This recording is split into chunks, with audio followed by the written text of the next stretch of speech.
नमस्कार। जोहार। द भारत मित्र देख रहे हैं आप। मेरा नाम अभिषेक भारती, आरती हमारे साथ हैं और चितरंजन हमारे साथ हैं। हम आपको धनबाद में बलियापुर में भिखराजपुर वहां का एक वीडियो दिखाते हैं। असल में यहां से रामनवमी का जुलूस निकल रहा था और अचानक इस जुलूस पर पत्थर बरसने लगे। अमूमन ऐसा होता है। लोकतंत्र है, लेकिन लोकतंत्र आपके लिए नहीं है। लोकतंत्र कुछ खास वर्गों के लिए, आपके लिए नहीं है। क्यों? पहले मैं आपको दिखाता हूं उस समय की तस्वीरें। देखिए, कुछ लोगों का सर वर फटा हुआ है। इस तस्वीर में आप देख सकते हैं। आज यहां पर धनबाद के सांसद ढुल्लू महतो पहुंचे और ढुल्लू महतो ने जो बात कही है वो बात बहुत चौंकाने वाली है। ढुल्लू महतो जो कह रहे हैं, पहले उसको सुन लीजिए। देखिए, ये दो समुदाय मत बोलिए। एक समुदाय के द्वारा रामनवमी के जुलूस में पथराव किया, वो जबरन पथराव किया, जबकि प्रशासन को हमें लगता है कि इसकी सूचना थी और प्रशासन संज्ञान में नहीं लेने के कारण ये घटना घटी है।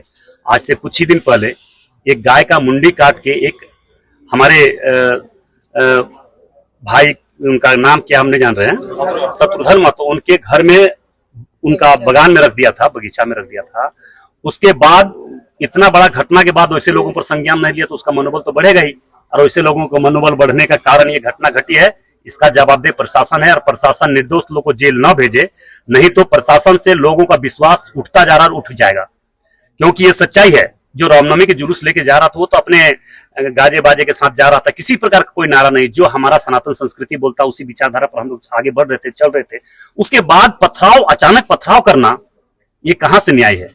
उसके बाद भी कुछ लोगों को, हमारे लोगों को पकड़ के रखा है। प्रशासन आश्वासन दिया है कि हम उनको, निर्दोष लोग को नहीं भेजेंगे। तो हमारे लोग तो सारे निर्दोष हैं, क्योंकि ये तो अपने जुलूस में जा रहे थे, ये तो पत्थर लेके जा नहीं रहे थे। तो ऐसे लोगों पर कार्रवाई होनी चाहिए। और ये घटना लगातार गोविंदपुर से लेके बलियापुर से लेके सिंदरी में लगातार हर जगह पर वैसे असामाजिक तत्वों का मनोबल बढ़ता जा रहा है। इस तरह से असामाजिक तत्वों का मनोबल इस राज्य सरकार, वर्तमान सरकार में ही वैसे लोगों का मनोबल बढ़ रहा है, जिसका कारण अब देख रहे हैं कि किसी न किसी मंत्री, उनके द्वारा तरह तरह का बयानबाजी दिया जा रहा है। लोगों को उत्साह, मतलब मनोबल वैसे असामाजिक तत्वों को बढ़ाने का काम कर रहा है। तो ऐसे लोगों पर कार्रवाई होनी चाहिए और हर हाल में कार्रवाई होनी चाहिए। अन्यथा आज पूरे झारखंड प्रदेश के सनातन संस्कृति मानने वाले, हमारे हिंदू धर्म मानने वाले लोग बहुत दुखी है, बहुत दुख महसूस कर रहा है कि वर्तमान समय में सरकार किसी न किसी प्रकार से, हमारे हिंदू सनातन लोग भी आज वोट दिए हैं झारखंड मुक्ति मोर्चा कांग्रेस के, वैसे लोगों को भी मन में ठेस पहुंच रहा है। तो ऐसे लोगों से कैसे निजात हो, ऐसे लोगों को कैसे कार्रवाई हो, ऐसे लोग कैसे जेल जाए, उस पर कार्रवाई होनी चाहिए और सरकार को करनी भी चाहिए। प्रशासन कुछ लोगों को डिटेन किए हुए, हिरासत में लिए हुए। देखिए, जो दोषी व्यक्ति है, जो लगातार इस तरह का घटना घटा रहा है, उसे लोग को तो जेल भेजना ही चाहिए। मगर हम कह सकते हैं, दावे के साथ कह सकते हैं, सारे लोग देख रहे हैं, वीडियो फुटेज देख ले, सीसीटीवी लगाया, अगर प्रशासन में जागरूकता है तो सीसीटीवी भी लगाया हुआ है चौक चौराहे पर, उसमें देख लिया जाए कि जो हमारे रामनवमी के जुलूस में जाने वाले जितने भी हमारे सनातन संस्कृति, बाबा बजरंगबली के भक्त, भगवान राम के भक्त, जितने भी लोग सारे शांतिपूर्ण ढंग से जा रहे थे, और उस पर अचानक पत्थरबाजी करना, ये कहां से न्याय है? वैसे लोगों पर हर हाल में कार्रवाई होनी चाहिए। दो घटनाएं हो गई। दो यही तो बता रहे हैं ना कि वैसे लोगों का मनोबल बढ़ रहा है, क्योंकि वैसे लोगों पर कार्रवाई नहीं हो रही है। अगर वैसे लोगों पर कार्रवाई होता तो ये घटना नहीं घटती। शांति समिति की बैठक किस लिए होता है? शांति समिति की बैठक में कौन कौन लोग आते हैं? जो उस पक्ष से लोग आ रहे हैं। शांति समिति की बैठक में हर जात, हर धर्म से लोग लेते हैं भाई, शांति समिति की बैठक होता है। और वैसे लोग जो जिम्मा लेता है कि किसी तरह का कोई घटना नहीं होगा, तो ऐसे लोगों को किस कारण से शांति समिति में उसको शामिल किया जाता है?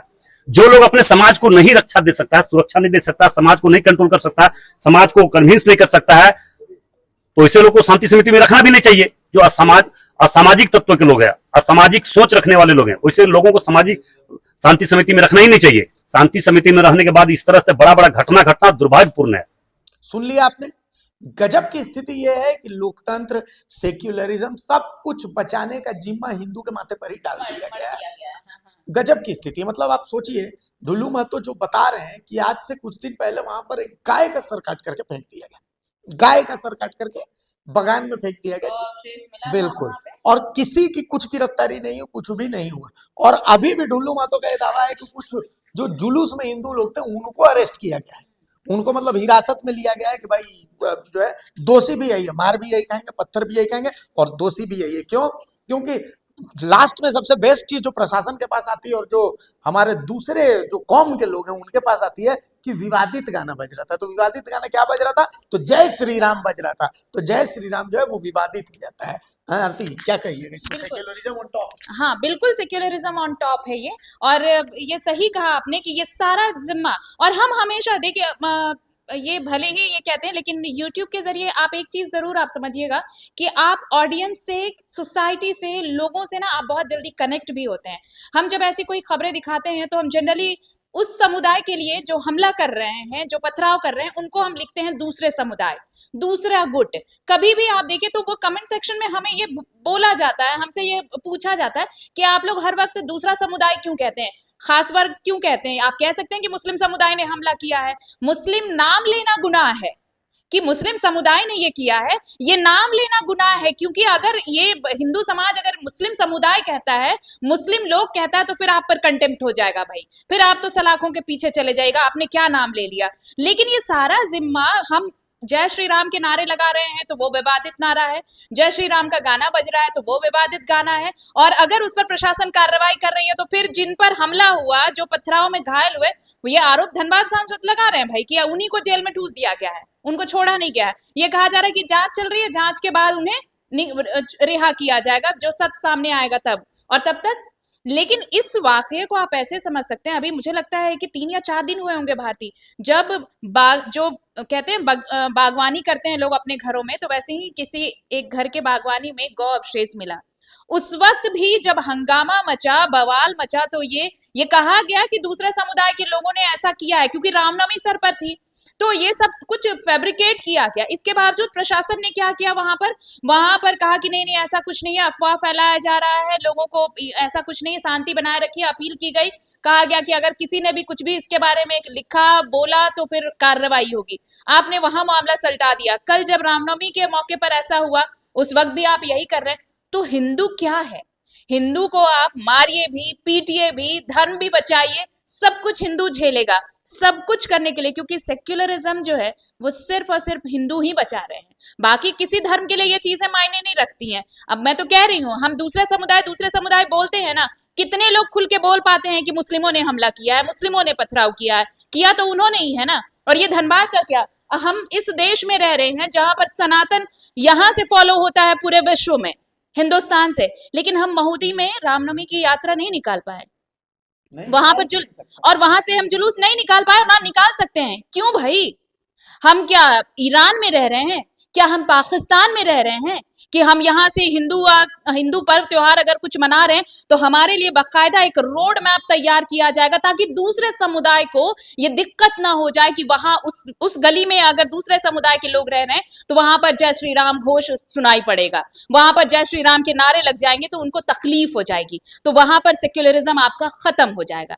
तो ये सारा जिम्मा हिंदुओं ने उठा रखा है। तो हिंदू को आप सब कुछ समझाइए, हिंदुओं के लिए आप सारा रोड मैप तैयार करिए। बाकी लोकतंत्र कहने के लिए तो है ही कि लोकतंत्र है, आपको बोलने की आजादी है, आपको सब करने की आजादी है। अगर हम भी ऐसे जिद पर आ जाए, हिंदू भी जिद पे आ जाए कि हमारे कान में अजान की आवाज नहीं आनी चाहिए, हम भी अगर ऐसी जिद पर आ जाए तो फिर क्या होगा? ये सोचिए, मतलब अपने ही देश में क्या हम बेगाने होने को मजबूर हैं? देखिए अभिषेक, जब लॉ एंड ऑर्डर आप जब राज्य का खराब हो तो ये सारी चीजें दिखती हैं। क्योंकि बगल के राज्य, पड़ोसी राज्य उत्तर प्रदेश का जिक्र आप देख ले, उत्तर प्रदेश में पिछले बार होली और नमाज, ईद की नमाज जो है वो एक साथ थी, लेकिन क्या वहाँ दंगे फसाद हो गए? जब आपका महकमा, जब आपका लीडरशिप मजबूत हो, जब आपका मुखिया जब मजबूत होता है तो ये सारी चीजें, तस्वीरें नहीं दिखती। प्रशासन लॉ एंड ऑर्डर को लेकर ये सारी चीजें क्या है, लॉ एंड ऑर्डर का मामला है।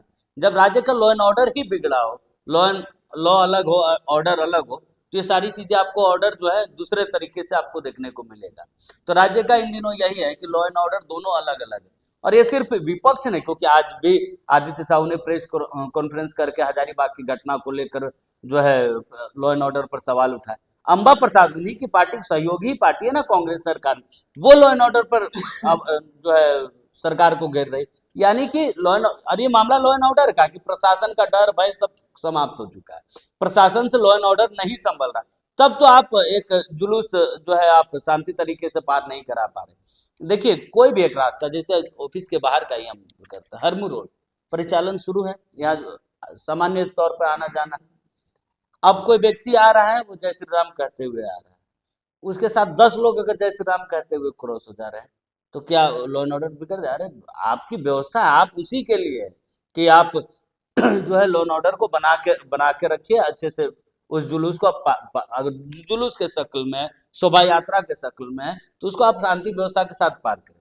आपके सामने कोई नमाज पढ़ेगा तो आपको क्या आपत्ति होगी? आपत्ति देखिए, आपत्ति किसी समाज को नहीं होता। या समाज में कुछ लोग होते हैं, वो हिंदू भी होते हैं, मुस्लिम भी होते हैं, सब में होते हैं, वो वहां होती है, आपत्तियां वहां होती है, उसके बाद। लेकिन उसको नियंत्रण करने का जिम्मेवारी किसकी है? प्रशासन का काम ही है। अभी हाल के दिनों में पेट्रोल पंपों की लूट मची हुई थी। कुछ लोग जो है प्रशासन से बातचीत कर रहे थे, तो प्रशासन का कहना था कि भाई आप लोग भी पेट्रोल पंप में गार्ड रखिए, यानी कि आपको अपनी सुरक्षा खुद करनी है। हाँ, प्रशासन से। अरे भैया, तो आप प्रशासन क्यों है? सिर्फ उगाही करने के लिए थोड़ी ना, बालू कोयला गिट्टी बेचने के लिए, उसके लिए बिल्डर होते हैं भाई, उसके लिए वो, उसके लिए सब कुछ। लेकिन सारा यही कारण है ना कि लॉ एंड ऑर्डर बिगड़ा हुआ है, क्योंकि जिसका काम जो है, प्रशासन का काम लॉ एंड ऑर्डर स्थापित करना, सबको सुरक्षा मुहैया कराना है। अगर यही कल जेएमएम का भी कोई कार्यक्रम हो, तो क्या कार्यक्रम इसलिए वो आप नहीं करने देंगे क्या कि नहीं सर अभी हम बोलो आपको, हाँ, आप हम सुरक्षा नहीं दे सकते? बीजेपी कार्यक्रम करे तो भैया, तो उसी तरह वो कार्यक्रम हो, राजनीतिक कार्यक्रम, वो धार्मिक कार्यक्रम है। किसी सड़क से अगर कोई जुलूस, भारत में ही है ना हो रहा है, कोई भी गुजर सकता है। कोई भी। अब देखिए मोदी की जो तस्वीर थी कि 10 दिन पहले से सड़क पर वो जो जम्मू कश्मीर, हालांकि अब कश्मीर में वो तस्वीरें नहीं दिखती, कश्मीर में उस तरीके से बैरिकेटिंग नहीं की जाती, वो मामला खत्म हो चुका, कश्मीर अब वो कश्मीर नहीं रहा। लेकिन अब वो व्यवस्था झारखंड में लगा। आपको याद होगा कुछ वक्त पहले मोराबादी में भी, इसी हेमंत सोरेन की सरकार में मोराबादी में भी उसी काटीले तार से बैरिकेटिंग की गई थी। मोदी की वो तस्वीरें, अरे भाई आप क्या कर रहे हैं? माहौल खराब करता प्रशासन है कि नहीं ये आपत्तिजनक है, तो भैया आप तय कीजिए कि कौन सा आपत्तिजनक है, क्या आपत्तिजनक है। जैसे सदन की कार्रवाई में डिस्क्राइब है ना, आप डिस्क्राइब कीजिए कि आपत्ति, जय श्री राम आपत्तिजनक है, तो भड़काऊ गाना नहीं। भड़काऊ गाना क्या होता?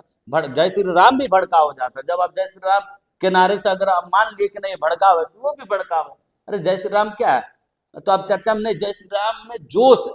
अरे भैया जोश है तो मतलब वो नारा ना लगाए, उस भगवान का नाम ना ले।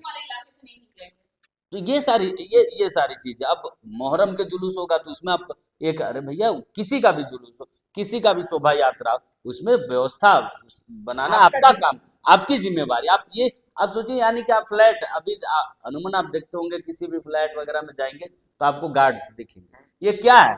ये दिखाता है कि आपका कानून व्यवस्था फेल है, उसे मजबूरी में सुरक्षा रखना पड़ रहा है, सुरक्षा गार्ड रखना, क्योंकि आप फेल है, प्रशासन फेल है, सरकार फेल, सरकार का सिस्टम फेल है, जिसके कारण उसे वो व्यवस्था बनानी पड़ रही है। चलिए, तो कुल मिलाकर के अपने ही देश में हिंदू बेगाना हो गया भाई, उसको भी चाहे कोई भी समुदाय हो। समस्या ये है कि आप अपने ही देश में अपनी शोभा यात्रा नहीं निकाल सकते, जबकि वही संविधान जिसकी दुहाई दी जाती है, वही संविधान आपको इजाजत देता है कि आप जो भी चाहें उस धर्म को आप फॉलो कर सकते हैं। भाई यही तो है, यही तो है संविधान, यही तो कहता है कि आप कोई सा भी धर्म हो, उस धर्म को आप फॉलो कर सकते हैं, आप किसी पर जबरदस्ती थोप नहीं सकते। तो शोभा यात्रा उसको फॉलो किया जा रहा है, हर धर्म अपनी शोभा यात्रा निकालता है। तो आखिर ये नियम क्यों कि फलाना रास्ते से वो नहीं जा सकता और ठिकाना रास्ते से ये नहीं जा सकता? ऐसा नियम तब तो अगर ऐसा नियम कर रहे हैं तो मुहर्रम के समय सोचिए, अगर आपको ऐसा नियम करना पड़े कि मुहर्रम का जुलूस फलाना रास्ते से नहीं जा सकता, अगर हिंदू समाज भी यही सोचने लगे कि हमारे कानों में अजान की आवाज नहीं आनी चाहिए, तो सोच लीजिए कि स्थितियां कितनी विकट हो जाएंगी। और पत्थरबाजी, इस पत्थरबाजी में अगर जो पत्थर खाने वालों को या हिरासत में भी लेंगे, तब तो फिर ठीक है, जय श्री राम, फिर तो आप संविधान बचाइए, सेक्युलरिज्म बचाइए, यही संदेश होगा। और तो ज्यादा क्या ही कहना है। नमस्कार, जोहार।